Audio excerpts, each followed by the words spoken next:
안녕하세요. 백세인생 김인우입니다. 우리가 앉고 서고 일어나는데 가장 중요한 신체기관이 다리, 그중에서도 무릎이죠. 근데 무릎의 뼈와 뼈 사이를 부드럽게 연결해주는 연골이 참 중요합니다. 근데 이 연골의 두께가요 3mm 정도밖에 되지 않아서 오래 쓰면 얇아지기도 하고 닳아 없어지기도 한다고 합니다. 그러니까 어르신들이 나이가 드실수록 무릎에 문제가 생기는 게 어쩌면 당연할 수도 있겠습니다. 근데요 고령자의 무릎 연골도 재생될 수 있다고 하거든요. 오늘은 이와 관련된 강연을 준비했습니다. 먼저 강사님 모시겠습니다. 박영식 원장님 어서 오십시오. 안녕하세요. 네. 원장님. 안녕하십니까. 안녕하십니까. 원장님, 근데요 연골이 재생이 된다고요? 재생이 되긴 하는데 일반적인 경우에는 거의 되지 않습니다. 그러니까 특수한 조건을 맞춰야지 이제 재생이 되고 보통 그래서 일반적인 연골 손상이 있는 경우에는 우리는 재생이 안 된다고 알고 계시면 이제 맞을 것 같고요. 재생이 되기 위해서는 특수한 자극을 주든지 아니면 세포를 갖다 집어넣든지 하는 어떤 처치를 해야지만 재생이 되기 때문에 참 쉽지 않습니다. 오늘은 이와 관련된 강연을 준비하셨다고 들었는데 네네. 강연 주제 소개해 주시죠. 네. 오늘 말씀드릴 주제는 퇴행성 관절염 초기, 초중기에서 치료하기 위한 연골 재생 시술 이 부분에 대해서 좀 소개시켜 드리려고 합니다. 알겠습니다. 교수님 강연 바로 청해 듣겠습니다.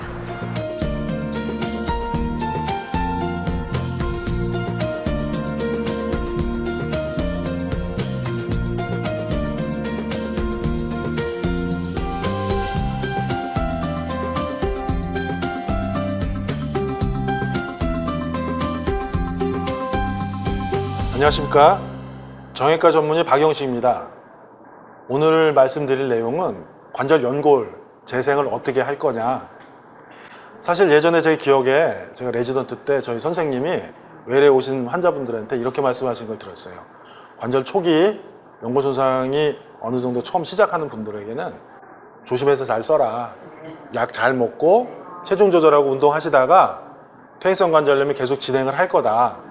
나중에 관절염이 심해지고 통증이 너무 심해져서 못 견디겠으면 그때 오시면 인공관절 수술을 잘 해드리겠다라고 말씀하셨던 기억이 날 정도로 초중기 퇴행성 관절염은 사실 정형외과 의사들한테 사실 정복할 수 없는 막 큰 산이었습니다. 근데 최근 들어 이 연골 재생을 할 수 있는 기술들이 개발되고 보급되면서 저도 외래에서 환자들을 치료할 때 초중기 관절염, 연골 손상 초기인 경우에 연골 재생을 시도하고 시행하고 있고 좋은 결과를 얻는 방법들이 있기 때문에 그래서 그것들에 대해서 좀 간략하게 소개를 해드리려고 합니다. 네.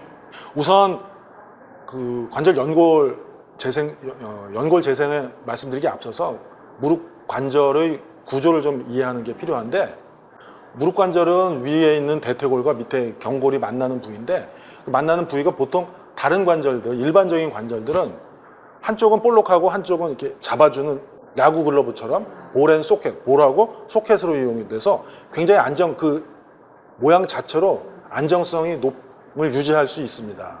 그런데 무릎 관절은 한쪽은 볼록한데 반대쪽이 잡아줘야 되는데 잡아주는 구조가 아니고 납작하고 평평한 구조로 돼 있어서 올랐으면 넘어지게 되고 잘 어긋날 수 있는 불안정성이 굉장히 높은, 안정성이 굉장히 적은 관절입니다.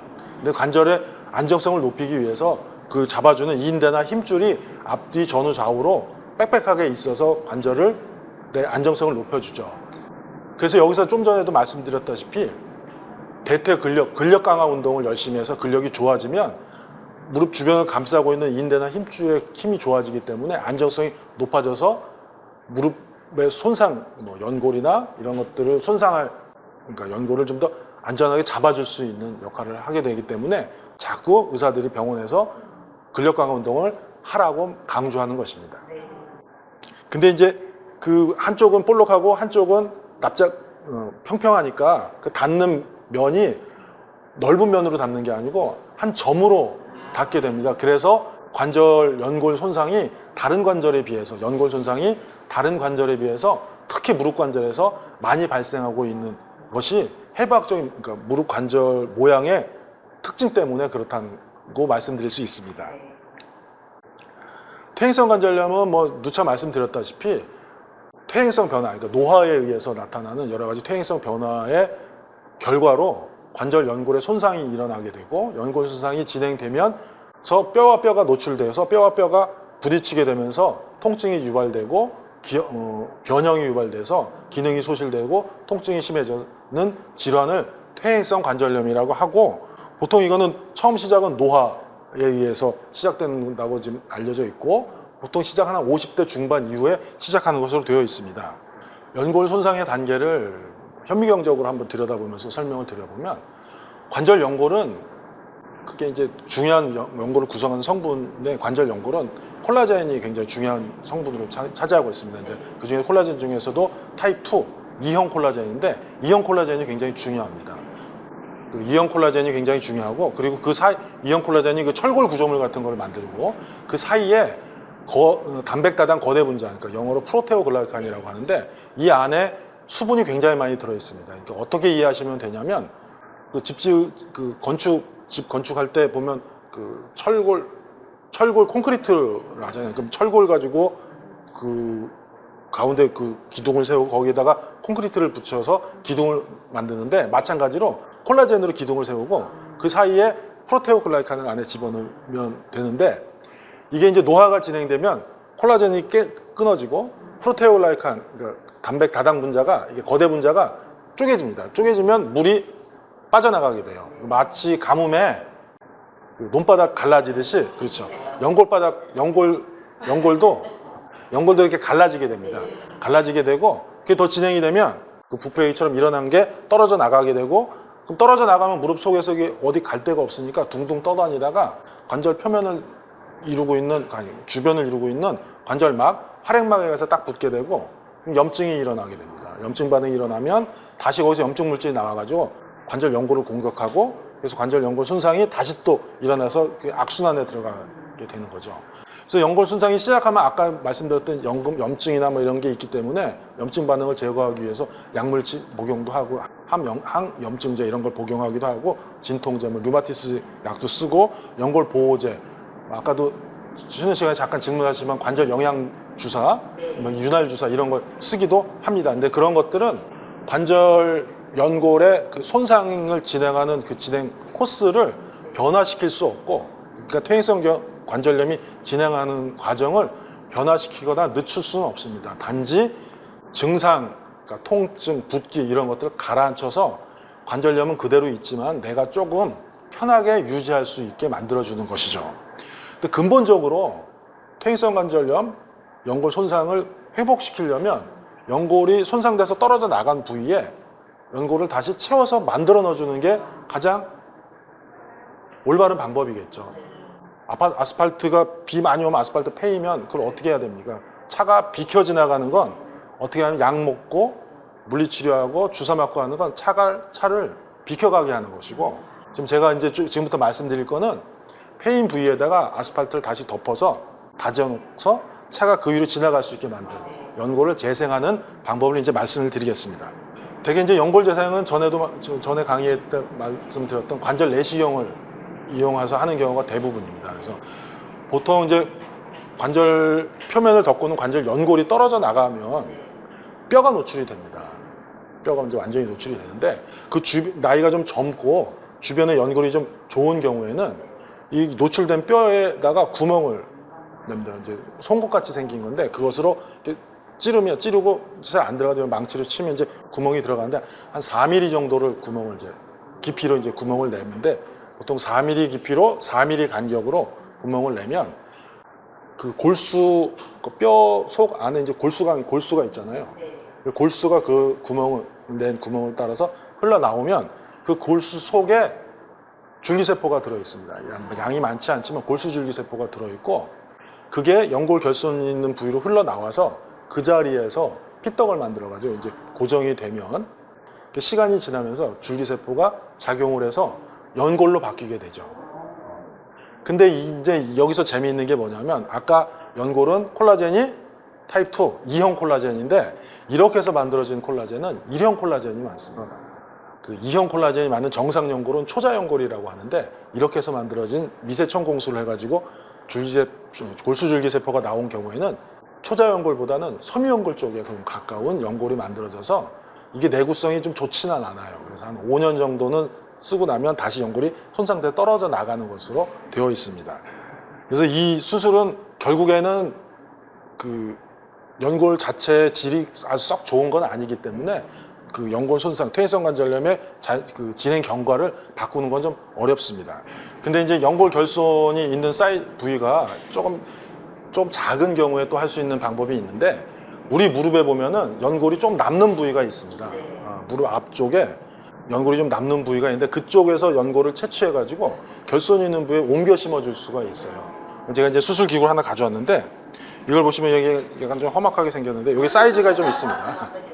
이걸 이용해가지고 한 15mm, 10에서 15mm 정도 이렇게 그 수술할 때 이거 내시경을 이용해서 집어넣을 수도 있고, 소절개, 그러니까 한 5cm에서 7cm 정도 절개라서 수술할 수도 있고, 들어가서 남는 연골을 이것을 이용해서 뒤에서 망치로 탕탕탕 치면 쑥 들어가서 연골과 뼈까지, 골 연골, 뼈하고 연골을 채취한 다음에 연골 결손이 있는 부위에 요거와 다른, 요거보다 한 1mm 사이즈가 작은 걸 이용해서 그 부분에서도 뼈를 채취해냅니다. 떼어내면 구멍이 생긴 부위에다가 아까 정상골 떼낸 거를 거기다가 심어주는 거죠. 그런 실험 방법이 있는데, 이게 이제 자각 골 연골 이식술이라고 할 수가 있고, 이 경우는 이제 연골 결손의 부위가 남는 연골이 많지는, 그러니까 이걸 이식할 수 있는 게 많지는 않습니다. 그래서 연골 결손 부위가 좀 작은 경우에 할 수 있고, 젊은 사람들 할 수 있는 치료법이고, 이 장점이 연골을 떼어서 옮긴 거기 때문에 재생된 연골, 그 치료된 부위의 연골도 완전히 정상 연골로 재생되기 때문에 상당히 결과가 좋습니다. 근데 연골 결손 부위가 항상 작진 않잖아요. 넓은 경우에는 어떻게 하면 좋을까? 생각해보니 연골은, 우리가 쓸 수 있는 연골은 제한되어 있는데 어떻게 할 것이냐. 그럼 연골을 뻥튀기 시키면 어떨까? 말이 이제 뻥튀기고, 연골 세포를 분리해가지고 실험실에서 배양을 합니다. 한 6주 정도 배양을 해가지고 옮겨 심을 수가 있는 것이죠. 이건 이제 자가연골 배양 이식술이라는 건데, 아까 얘기했던 남는 연골을 비슷합니다. 이 기구를 이용해가지고 채취해가지고 그것을 가지고 실험실에서 연골 세포를 분리해가지고 배양을 해가지고 그것을 연골 결손이 있는 부위에다가 심어주는데, 이거의 단점이 뭐냐면 수술을 2번 해야 되는 거죠. 채취할 때 한 번, 집어넣을 때, 이식할 때 또 한 번, 이렇게 하는 단점이 좀 있긴 하지만, 어찌됐든 적응증을 잘 맞춰서 수술만 정확히 잘한다면 상당히 결과가 좋습니다. 보통 6주간 배양을 해야 되고, 이식한 다음에 이제 골막을 이용해서 덮기도 하고, 최근에는 그 피브린이라는 걸 이용해가지고 곧바로 덮기도 하는데, 연골을 배양해서 옮겨 심었으니까 진짜 그 원래 정상 연골이 만들어져야 될 것처럼 생각이 되지만, 실제로 확인을 해보면 초자 연골, 정상 연골과 비슷한, 정상 연골은 아니고 비슷한 연골로 재생이 돼서 연골 질은 아무래도 골연골 이식술보다는 조금 떨어지긴 하지만, 10년 후에 조사를 해봤더니 10년 후에도 이식 수술을 받은 분들은 90% 이상에서 만족하더라. 통증 없이 잘 지내시고 있다는 연구 결과가 있습니다. 그리고 이제 그 다음에 또 말씀드릴 수 있는 게, 수술을 2번을 하니까 부담스럽잖아요. 그럼 한 번만 하면 어떨까? 한 번만 하면은 좋을 것 같은데 해서, 그럼 어떻게 하면 한 번만 할 수 있을까를 고민을 하다가, 거기다가 아까 미세천공술을 한다고 말씀드렸잖아요. 골수가 흘러나오게 하는데, 이 골수가 흘러나와서 그 자리에 가만히 있으면 좋은데 자꾸 씻겨 나간단 말이죠. 무릎 속에는 관절액도 있고 막 여러 가지가 있으니까 이게 씻겨 나가는데, 안 씻겨 나가게 해서 그 자리에 잡아주면 좋겠다는 생각을 가지고 그 자리에 콜라겐을 이용해서 콜라겐을 덮어줍니다. 지금 이 판넬을 보시면은, 여기 보시면 요 부위, 이 부위가 연골 결손이 있는 부위고 MRI상 이 자리입니다. 근데 여기를 구멍을 이렇게 뼈에다 구멍을 내주면 이 구멍을 통해서 골수가 흘러나오게 되고, 그 안에 줄기세포가 있게 되죠. 이게 흘러나온 게 어디 도망가지 못하게 하기 위해서 그 표면에다가 콜라겐을 이렇게 덮어주게 됩니다. 이 콜라겐을 덮어주게 되면 골수가 흘러나와도 다른 데로 가지 않고 그 자리에 잘 있게 만드는 것이죠. 그래서 6개월 좀 지나가지고 다시 한번 들여다봤더니 연골 결손이 있던 부위가 다 들어찼고 탄 소견을 보이고 MRI도 봤더니 여기 연골 결손이 있던 부위가 깨끗하게 연골이 들어찬 소견을 보여주고 있습니다. 이렇게 연골 재생이 잘 된다는 것이죠. 네. 근데 그러면 그냥 하는 것보다 여기 집어넣을 때 그러면 세포를 좀 집어넣어서 해주면 더 좋지 않겠냐 생각할 수 있잖아요. 2000년대 초반에 줄기세포 중에의 종류 중에 성체줄기세포라는 것이 소개가 됐습니다. 그래서 그 성체줄기세포가 것이 소개돼서 임상에서 이제 쓰이게 되는데 줄기세포 중에 배아줄기세포는 암을 유발할 가능성이 굉장히 높기 때문에 임상에서 이제 사람들한테 시술하기에는 굉장히 좀 무리가 있죠. 이 줄기세포를 이용해 성체줄기세포를 이용해서 치료를 하면 이 성체줄기세포가 연골로도 분화가 된다는 것이 발견이 되어서 그것을 이용해서 한번 여기다가 이 콜라겐 여기다 심어서 한번 치료하면 어떨까 하는 아이디어를 갖고 개발하게 된 것이 그 줄기세포를 이용한 연골 재생 시술법입니다. 근데 이 경우에 어떻게 이건 줄기세포는 어디 줄기세포를 갖다 쓰냐면 산부인과에서 이제 아기 출산할 때 탯줄이 나오잖아요. 탯줄 속에 이제 피가 있는데 그 피에 줄기세포가 굉장히 많이 들어 있습니다.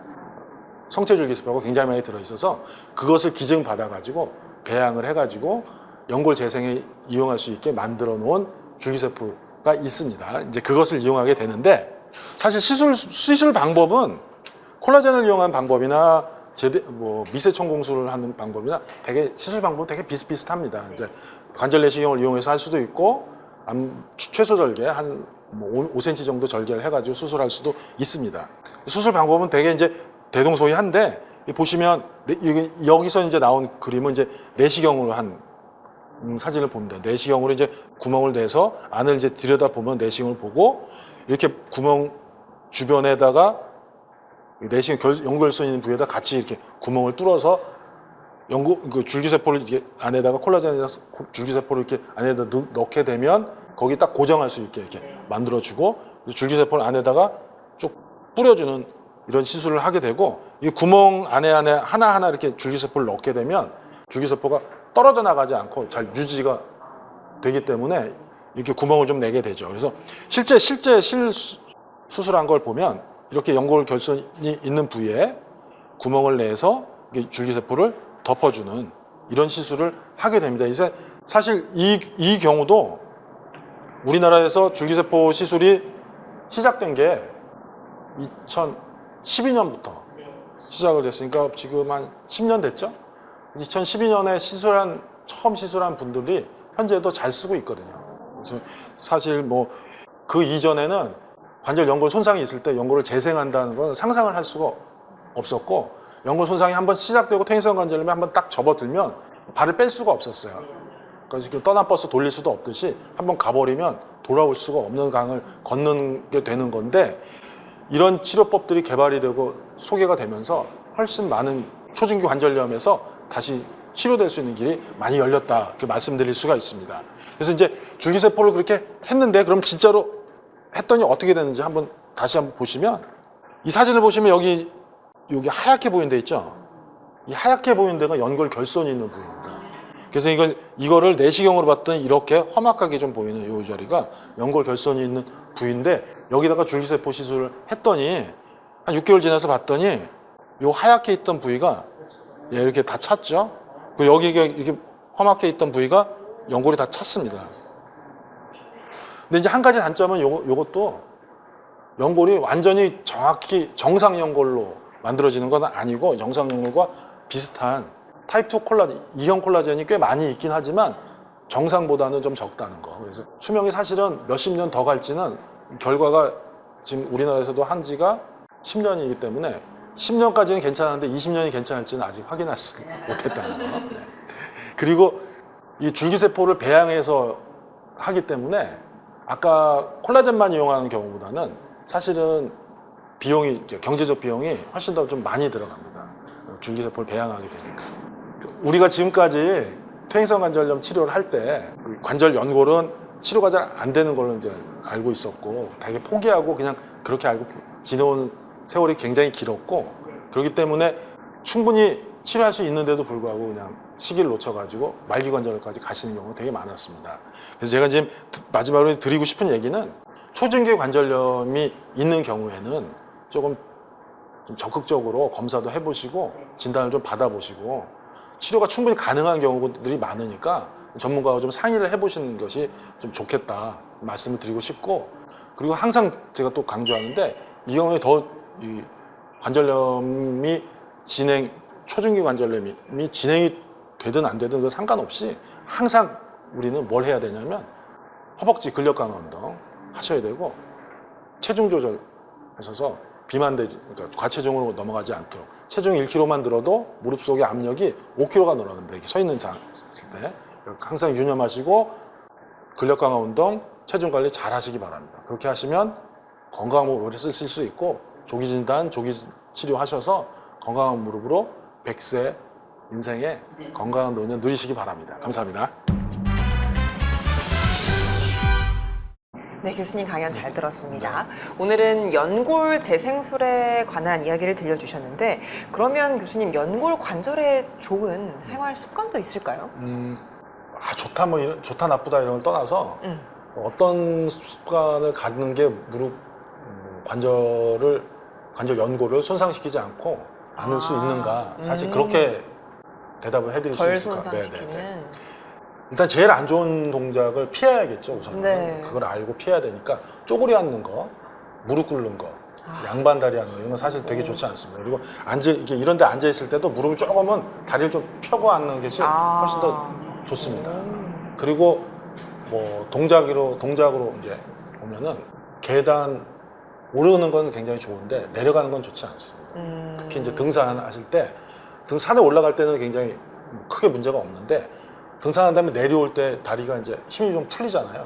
그럼 이제 내려올 때 울퉁불퉁한 데를 내려오면 이렇게 무릎을 살짝 구부린 자세에서 디딜 때 무릎이 가장 불안정합니다. 그래서 하산할 때 디디는 고각도 그럴 때가 우리가 가장 불안정한데 근력까지 약하고 바닥도 울퉁불퉁하고 무릎을 잘 다칠 수가 있어요. 등산을 하지 마시라 얘기가 아니고 자기 능력에 맞는 산행을 하시면 좋을 것 같고 모든 운동이 마찬가지죠. 근데 그런 동작들을 좀 피하시면 좋고 걷는 거, 자전거 타는 거, 수영 정말 좋습니다. 이런 걸 꾸준히 열심히 하시는 게 되게 중요하십니다. 그리고 또 중요한 거 항상 얘기하지만 체중 관리 잘 하셔서 과체중 되는 거 항상 막으셔야 되게 체중이 1kg만 늘으면 가만히 서 있을 때 무릎 속의 압력이 5kg가 늘어납니다. 체중 관리 잘 하시는 게 중요하십니다. 근력 운동 잘하고 체중 관리 잘하고 그리고 몸에 안 좋은 그러니까 관절에 안 좋은 동작들 쪼그려 앉는 거 무릎 꿇는 거 이런 거 동작 피하시고 그러시면은 충분히 관절 건강을 지키실 수 있을 겁니다. 알겠습니다. 교수님께서 알려주신 생활 습관 지키면 무릎 관절을 지키는 데 도움이 될 것 같네요. 원장님 벌써 다음 시간이 마지막 강연입니다. 네. 마지막 강연은 어떤 주제로 준비하고 계신가요? 퇴행성 관절염이 좀 진행을 하다 보면 젊었을 때는 다리가 이제 똑바르고 이뻤는데 네. 오자다리로 이렇게 점점 변하시는 분들이 종종 있습니다. 오자다리를 치료하는 치료 방법이 있는데 휜다리 교정 수술이라는 방법이 있습니다. 이제 이게 오자다리 자체만 교정하는 게 아니고 관절염의 치료에도 상당히 좋은 결과를 얻고 있는 수술 방법이 있어서 이것에 대해서 한번 다음 시간에 설명을 좀 드리도록 하겠습니다. 알겠습니다. 다음 주 강연도 기대하는 마음으로 기다리고 있겠습니다. 함께해 주신 백세인생 가족 여러분 고맙습니다. 오늘도 주님 안에서 승리하는 하루, 건강한 하루 보내시고요. 저는 다음 이 시간에 다시 찾아오겠습니다. 건강한 백세인생을 위하여! 이 프로그램은 여러분의 미디어 선교 후원으로 제작되었습니다. 선교는 사명, 후원은 동역. 당신도 복음을 전할 수 있습니다. 선교 후원 02-6333-1003번